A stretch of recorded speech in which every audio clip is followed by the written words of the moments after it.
কোনো জামানত এবং কোনো শর্ত ছাড়াই ঋণ দিব লক্ষ লক্ষ কোটি কোটি টাকা। এই শর্তে গ্রামে অসহায় মানুষদেরকে ঢাকায় শাহবাগে জড়ো করেন।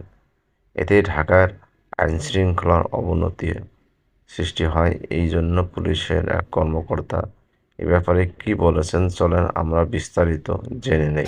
2022 সাল থেকে এই যে অহিংস গণ অভ্যুত্থান বাংলাদেশ এটার কার্যক্রম শুরু, বিশেষ করে যে 5ই আগস্টের এই জুলাই বিপ্লবের পরে নতুন সরকার দায়িত্ব নেওয়ার পরে এদের এই আন্দোলনে বা এদের সমাবেশ একটা নতুন মাত্রা লাভ করে। এই আন্দোলনে যিনি আহ্বায়ক বা প্রধান আবামা মোস্তফা আমিন, তিনি এবং তার যারা আরও সংগঠনের নেতাকর্মীরা আছে, তারা গ্রামগঞ্জের সাধারণ মানুষকে বোঝাইতে সক্ষম হয়েছে যে যে টাকাগুলো বিদেশে পাচার হয়ে গেছে সেই টাকাগুলো ফিরিয়ে এনে জনগণের মধ্যে এটা বন্টন করে দিতে হবে। সেটা 1 লক্ষ টাকা থেকে শুরু করে 1 কোটি টাকা পর্যন্ত, এবং এটা দিতে হবে বিনা সুদে বিনা জামানতে, মানে সহজে টাকা পাওয়ার একটা মাধ্যম।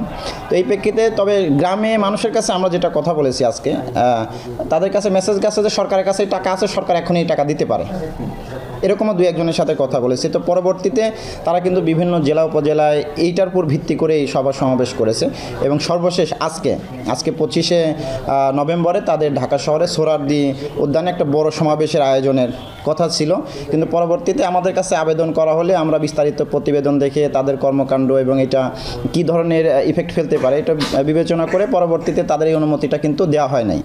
আমরা কথা বললাম সকালে যে কারো থেকে 400 টাকা, কারো থেকে 200 টাকা, মানে যার যেমন ভাড়া লাগে এই সবার থেকে টাকা তুলে তুলে এভাবে গাড়ি ভর্তি করে, লঞ্চ ভর্তি করে, এমনকি যারা গাড়ি পায় নাই, ভাড়া পায় না, তারা হাইস ভর্তি করে লোক নিয়ে চলে আসছে। ঢাকা শহরে কোনো ধরনের আইন শৃঙ্খলার ব্যাঘাত যাতে না ঘটে, এই জন্য আমরা আগে থেকেই ঊর্ধ্বতন কর্তৃপক্ষের নির্দেশে কিন্তু আমরা এর প্রধান যে আবামা মোস্তফা আমিন সহ বেশ কয়েকজনকে কিন্তু পুলিশ হেফাজতে নেওয়া হয়েছে। পরবর্তীতে যাচাই বাছাই শেষে আইনানুগ ব্যবস্থা নেওয়া হবে।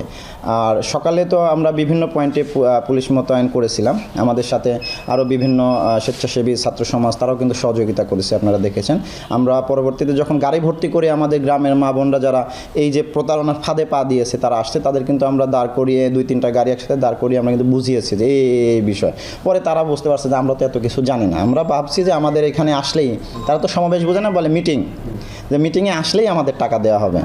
সকাল থেকে ছাত্ররা বা অন্যান্য অনেকেই কিন্তু তাদের ধরে আমাদের হেফাজতে দিয়েছে। আর কেউ আমাদের হেফাজতে দিলে কিন্তু আমরা সহজেই হচ্ছে যে ছেড়েও দিতে পারি না, আবার তাদের আটকও বলতে পারি না, গ্রেপ্তারও বলতে পারি না। তারা আমাদের হেফাজতে আছে, আমরা একটু জিজ্ঞাসাবাদ করি।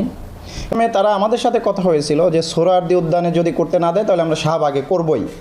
এই কারণে কিন্তু আমরা, আপনি জানেন যে তাদের তো এটা প্রচ্ছন্ন হুমকি, কারণ শাহবাগে অবরোধ করা মানে তো পুরো ঢাকা শহরের জনজীবন একেবারে মানে স্থগিত হয়ে যায়, মানে স্থবির হয়ে যায়, এটা তো জানেন যে জ্যাম তৈরি হয়। এই কারণে, এবং আপনারা জানেন যে এই মুহূর্তে বিভিন্ন ধরনের ষড়যন্ত্রকারী গোষ্ঠী তো থাকেই, মানে একটা সুযোগ পেলেই সেখানে একটা বিশৃঙ্খলা তৈরি করে সরকারকে প্রশ্নবিদ্ধ করার জন্য। তো এই কারণে আমরা কিন্তু আগেই প্রতিরোধমূলক যে ব্যবস্থা সেটা কিন্তু আমরা নিয়েছি।